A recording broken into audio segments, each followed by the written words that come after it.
It is absolutely amazing how fast habits can start to stick and how hard habits we've only been doing for a week or two seem impossible to break. And so this thought came to my mind because we recently had a bunch of renovations done at our house. We had no kitchen to cook in. We were just a mattress on the floor.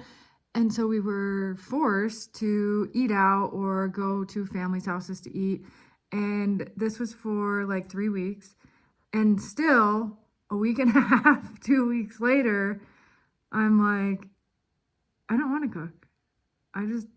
Let's just order out. Let's just order out. And it's like, what? Just 3 weeks of being forced to do that. And now my brain's like, oh, we can just eat out every day, all the time. We can just eat out. But mentally, I know, no, we cannot just eat out all the time because that food is not that great for you. And home cooked foods are always way better for the body, the gut, the mind, everything, the like family time you get with the meals. And so I'm just sitting here like reflecting on this of like, wow, 3 weeks of having to change. And now my brain's like, oh, this is the new normal. And it's not.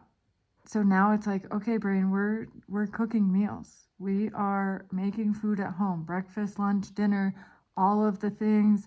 Meal prep is on. And the brain's like, wait, no, but there's a different way. There's a lazier way. Always choosing. It's funny when we give our mind the option of like the lazier way, it automatically jumps to that way. So it comes with everything, right? With the foods we eat, with the like having people do stuff for us, or not going to the gym, not exercising, not meditating, not journaling. Like that's the hard stuff. So the brain's like, no, we could just watch TV, dude. Like why do I have to meditate? Why do I have to exercise? Why do I have to journal or go out in nature or wake up with the sun and go to sleep with the sun? Like, no, it's way easier to just like watch TV and binge until 3 a.m. and then sleep until noon, even though deep down your highest self, your subconscious knows like, no, that's not what's going to keep evolving you, right? And so it's funny to see it with the example of cooking foods at home and having to eat out due to construction, because it gets the perspective of like, yeah, like when you stop going to the gym or exercising, whatever your joy is, it's really hard to get back into those healthy habits. The healthy habits are always the hardest because they force us to do things that make us uncomfortable, right? Like meditation's not always very comfortable. Journaling, not always comfortable. Waking up with the sun, like, I'm tired, dude. I don't want to freaking get up with the sun. I want to stay up late. I want to, do whatever. Like giving up drugs or alcohol, all of these things. Like it's easier to stay in the bad habit than it is to change it. And so like in Ayurveda and yoga, in order to change it, it's known as something called tapas. And this is like the inner fire of transformation, right? So like we have to sit with the uncomfortable feeling and do the uncomfortable thing to get to the other side and improve ourselves. It's just like somebody hiking Mount Everest. Like they get halfway and they're like, I could just turn around. The walk down's way easier than the walk up. Like, I don't know.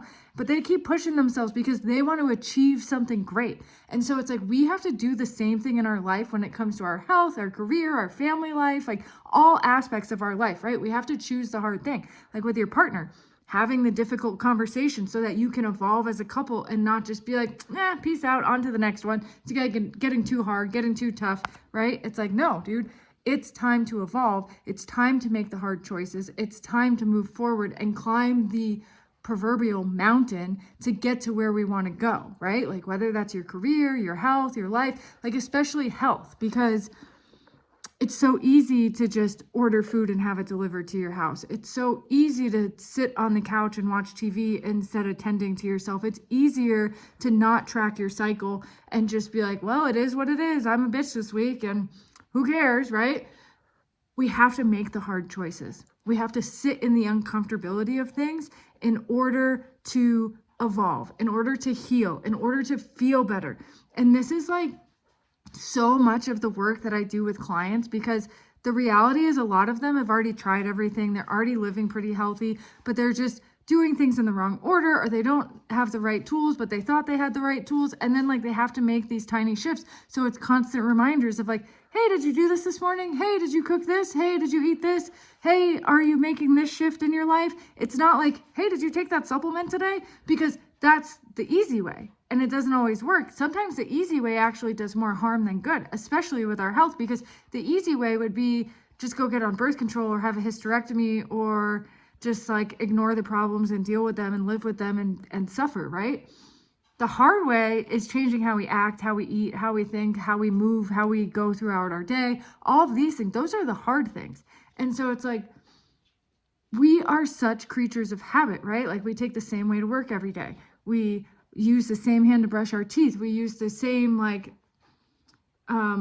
hand to cook the food and everything. And it's like, if we try to change that habit, it almost feels like there's like an electrical short going on in your brain. Like, what? No, I don't know how to do it this way. And we have to push through that electrical short because that's the tapas, that's the fire burning, the uncomfortability to actually change and shift and rewire what's going on up here for our highest and greatest self.